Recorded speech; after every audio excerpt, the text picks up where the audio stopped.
Hi, I'm Juan Williams.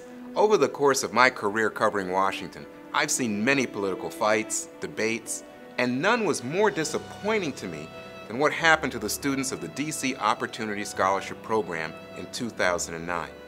Powerful special interests, defenders of the status quo, saw to it that the lives of 1,700 low-income students and their parents got caught in the political crosshairs of day-to-day partisanship. Education opens the door to the American dream. But all across America, education is failing to give the next generation a chance by consigning them to unsafe and ineffective public schools simply because they live in the wrong neighborhood. Nowhere is this more visible than in the District of Columbia, our nation's capital, which ought to be a beacon of hope and opportunity, but is blighted by one of the worst school systems in the entire country. D.C. students rank dead last in academic achievement. This miserable failure has led to abysmally high dropout rates and has locked these children in a never-ending cycle of poverty. It goes on and on. In D.C., 36% of adults are functionally illiterate. The district has the highest child poverty rate in the country at 32%, and the nation's fourth highest incarceration rate. The D.C. public schools don't just fail to educate, they also fail to protect. 1 in 8 students report that they have been threatened with a deadly weapon on school grounds. That's the highest rate in the nation. Some families in D.C. have found a path to a brighter future. These children are getting the kind of education you'd expect of the capital city of the United States. 1,700 students currently have opportunity to attend a safe and effective school through the D.C. Opportunity Scholarship Program. But as you'll see in this video, whether any additional child will be given the same chance to attend the school of their choice hangs in the balance. Without a quality education for all, there cannot be equality for all, the kind of equality that our founding documents promise. The moral test of government is how that government treats those who are in the dawn of life, the children, those who are in the twilight of life, the elderly, and those who are in the shadows of life, the sick, the needy, and the handicapped.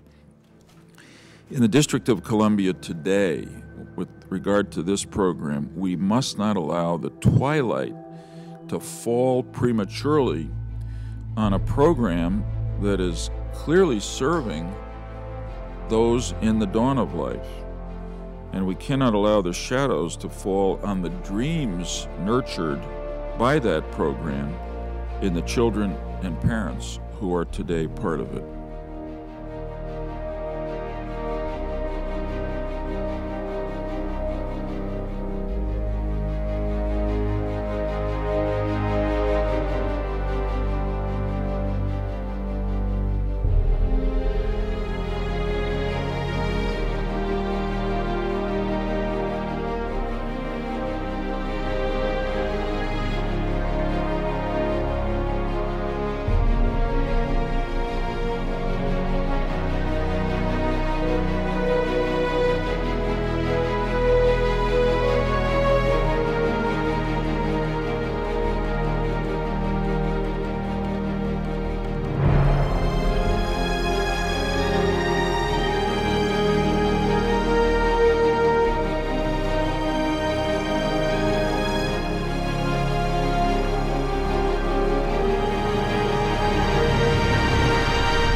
Since 2004, thousands of low-income families in Washington, D.C. have had a lifeline to escape the failure of D.C. public education. They've had the power to choose private schools for their children through the D.C. Opportunity Scholarship Program. About 1,700 students from families whose average income is less than $22,000 a year currently have the opportunity to attend a safe and effective school thanks to the scholarships. The program has been a terrific success. Students are learning. Repeated evaluations have found that scholarship families are more satisfied with the safety and quality of their children's education. And so are the taxpayers. It's actually cheaper to educate a child through the Opportunity Scholarship Program. the $7,500 cost of each scholarship is only half the amount spent per pupil by the D.C. public schools. Parents will tell you that they can't wait for the public school system to give their child a quality education. And that's why the D.C. Opportunity Scholarship Program is in such high demand. For every one scholarship that is awarded, there are 4 applicants. Parents know that this is the program that works. Thousands of parents in the District of Columbia wanted safe and effective education for their kids. They were not willing to put up with the real unacceptable level of violence and ineffective academics in the DC public schools. There was, first of all, the motivation of local parents. You saw local leaders like Virginia Walden Ford arise, and then there were visionary leaders in Congress who wanted to do better by the kids of the District of Columbia, better for our kids in the nation's capital. And so early leaders like Majority Leader Dick Armey in the 90s were visionaries about this program and fought for it time and time again. And there were a number of runs up the hill, a number of times that it went before Congress and got beaten back. But finally, 5 years ago now, it was enacted, and we have seen thousands of kids benefit as a result.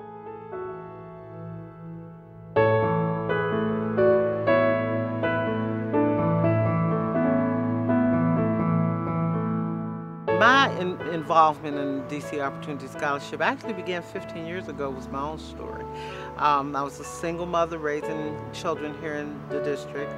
2 of my kids had navigated the public school system fairly successfully. They were both pretty academically driven, but my 3rd son just had a tough time, and he was getting pulled into all the things we see kids get pulled into in the district. We were so lucky to receive a scholarship from a neighbor, actually, who wanted to help, and William was able to attend a school that I chose that was in his best interest, a school that I believed would nurture and, you know, he'd be able to thrive in that kind of environment, and he did. It was almost magical, you know. In a couple of months, I saw this child go from being a child that was hated to go to school, that was failing everything, to this kid that was just totally engaged in learning. And when I asked him why, he said for the first time in his educational experience, he felt like people really cared about whether he learned or not. We had a happy ending. It was a great story, and it could have ended right there, but I felt a real responsibility to be a voice for parents who didn't have a voice. I realized that even though our family was having a happy ending, my neighbors' children were not.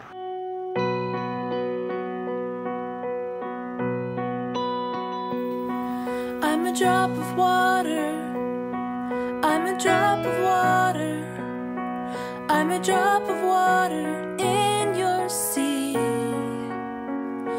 Won't you move me on the waves of eternity? I'm a drop of water in your sea.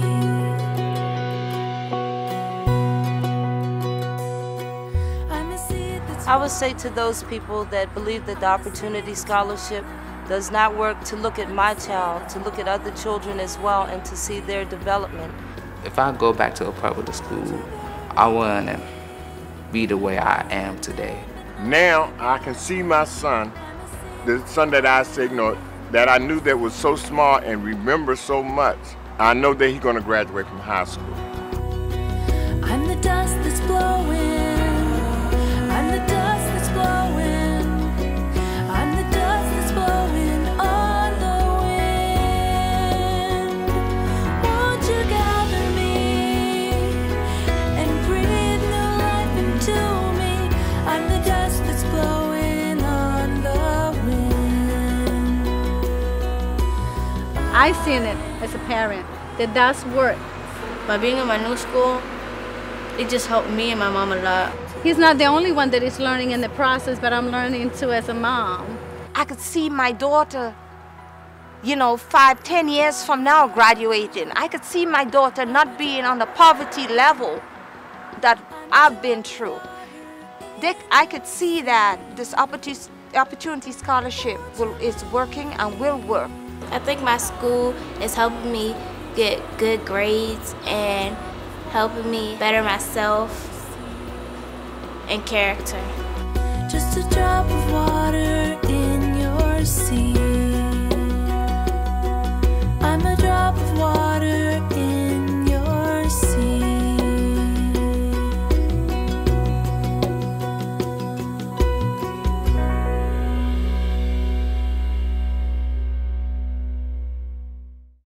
Eight years ago, we watched former City Councilman Kevin Chavis just come full, he has come full circle.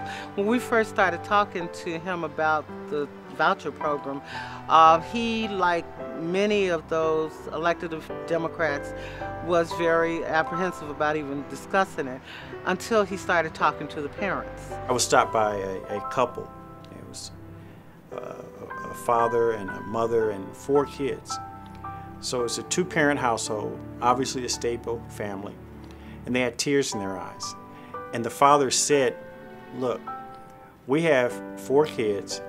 We've got 1 kid that's been through the program and graduated, another kid in the program, and our 3rd child, who is about to go into high school, got into the program, and we were overjoyed. And as soon as they got the letter, within a couple weeks, they got another letter from the secretary's office saying they couldn't enroll the child.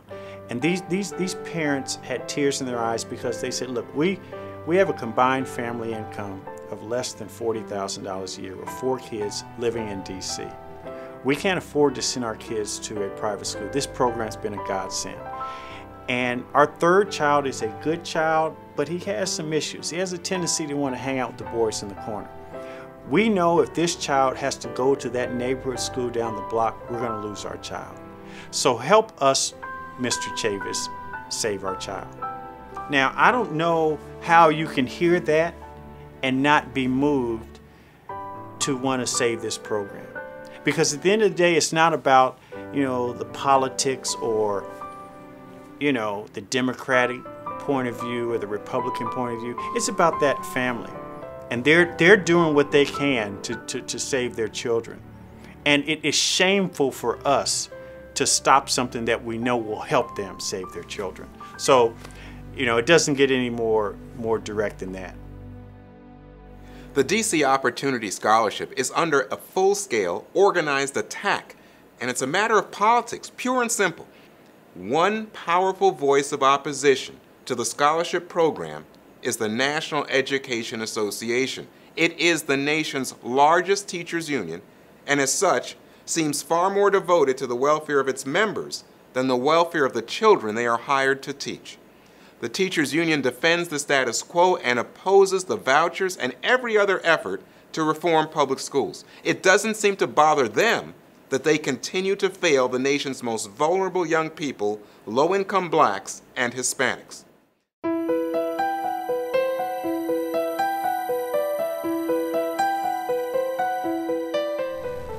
Despite what some among us would like to believe, it is not because of our creative ideas. It is not because of the merit of our positions. It is not because we care about children, and it is not because we have a vision of a great public school for every child. NEA and its affiliates are effective advocates because we have power. And we have power because there are more than 3.2 million people who are willing to pay us hundreds of millions of dollars in dues each year because they believe that we are the unions that can most effectively represent them, the unions that can protect their rights and advance their interests as education employees. The National Education Association is one of the leading opponents of school choice programs across the nation, and with this program in particular. Earlier this year, they sent letters to Congress asking them to basically end the program, to pull the scholarships from the 1,700 students. And in one of those letters, they actually lied. They talked about the Department of Education's evaluation and said that it presented no evidence that students were benefiting from the program. Earlier this year, the Department of Education released a report that found that kids who had been in the scholarship program had made statistically significant gains in reading achievement compared to a control group of students who remained in public school. We see powerful interests aligned to protect the status quo, and it's a miserable status quo. It's shameful that anybody would stand up for it, but we see powerful interests lined up to protect it and to preserve their power. That's the teachers' unions, that's the bureaucracy, that's certain members of Congress who stand to gain by keeping the status quo. The best way, I think, to hold members of Congress accountable is to call them on their own hypocrisy, because I think that many of these members, they do send their kids to private schools, and they also, you know, if you look at their record, they may talk about one reason why they did it this day and another reason another day is pure hypocrisy. The second thing we need to do is continue to empower these parents to speak for themselves. My son is excelling. He is being challenged. His last report card was all A's and 1B. Any parent who has a child in this program can tell you they can see the difference in their children. When the Opportunity Scholarship Program came on, that was a big blessing to me, because now I did not have to put him back into another public school and worry about his safety. Without that Washington scholarship, my son Ronald Halasi wouldn't be where he is today. And now I could go to bed and sleep and said, thank you, Jesus. My son has a future ahead of him, a positive one.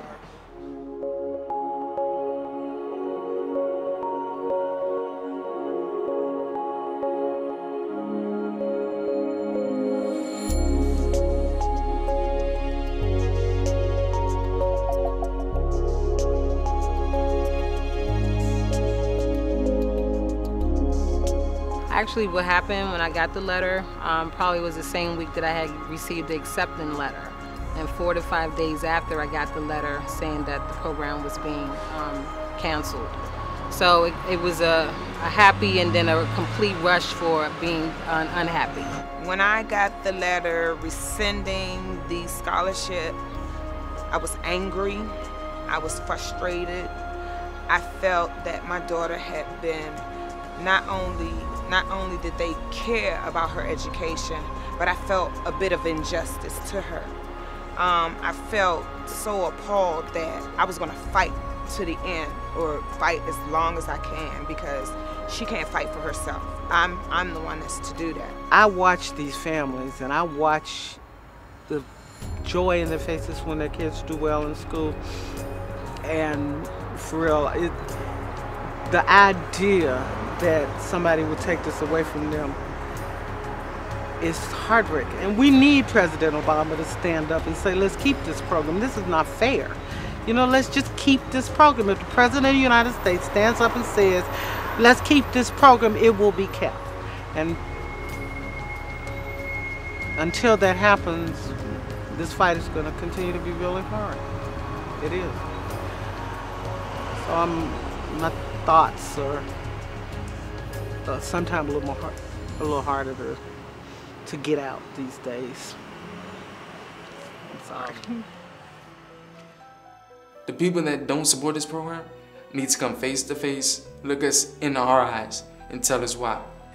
I do want to state for the record, and I think it bears noting, that we invited no less than 6 witnesses who are opposed to the reauthorization of this program to come and testify, and not a single one accepted our invitation. The real problem here today, and everybody in this room ought to know this is a democracy that we're in, and we have people that lobby this place. But the National Education Association and the American Federation of Teachers do not like this program. And the thing that disturbs me, and children, this is a lesson for you and your parents, they're not here today. They haven't got the guts to come here and look at Tiffany in the eye, and Ronald in the eye, and Letitia in the eye, and say, you know what, we're going to cut off your program. Now, if this is such a bad thing, where are they?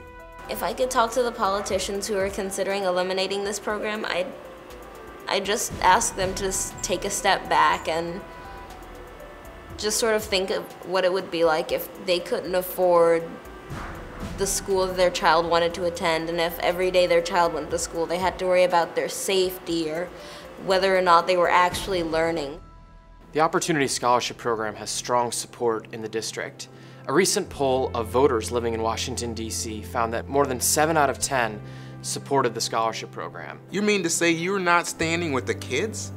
The kids are the people who really are in need here. They don't have any political position here. They just want an education. Why wouldn't we be standing up for the kids? And so as that realization now starts to cut through the fog, I think that it's not just that the support is rising, I think that this is a winning proposition. I think anybody who takes the time to look at the issue comes to the same conclusion. You gotta stand with the kids. The one thing about this issue that should resonate with each and every American is that it is completely representative of all the issues we need to look at when we consider education reform.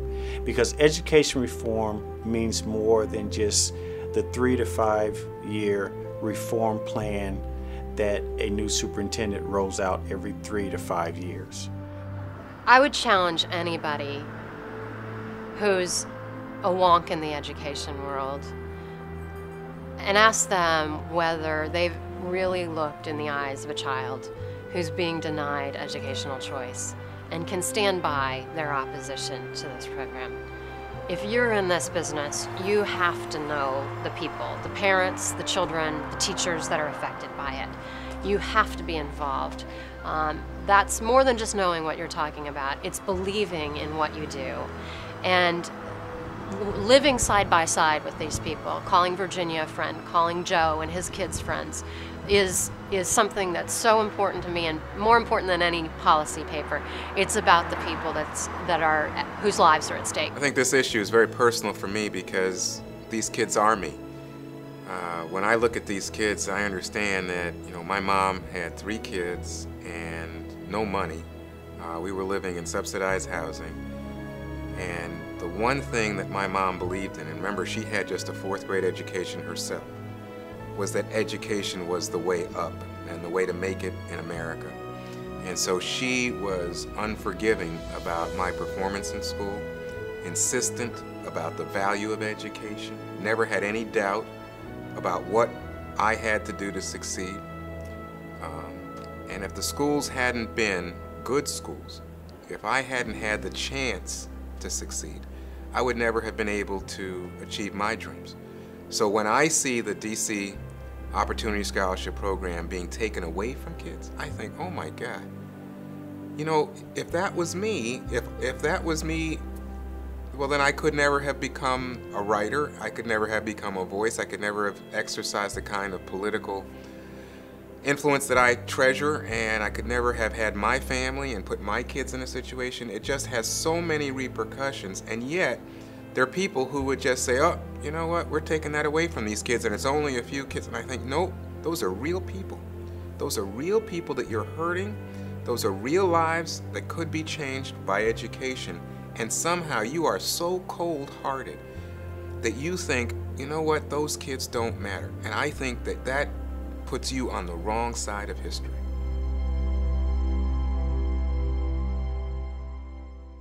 If they take away the OSP in DC, then they're just another step away from taking away a good option from a parent in an area where their kid's getting a good education.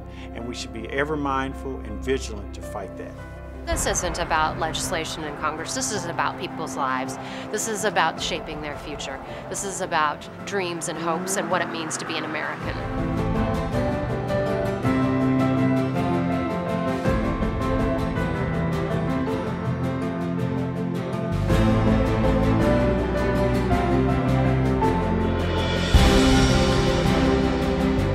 This fight for this program has just begun. We're going to fight for this program until it's reauthorized. I'd like to say to the decision makers on Capitol Hill and of the District of Columbia, before any political decisions are made against a program such as this, look at us here today, talk to us, listen to us, and more importantly, look toward the future of the children coming up after us who need the same opportunity that we've been given. Every parent and every child should have a choice in education. Choice should not just be for some, but for all. Surrender me. Surrender me from the typical stereotype of a black young man, one who slings rocks, smokes weed, and keeps a gun at hand. I'm a whole different guy. one who reads books and wears a tie. You see, I'm changing the perception of a young black man. I'm not gonna be thrown in a category of jailed or shot. I'm the new face of black youth, like it or not.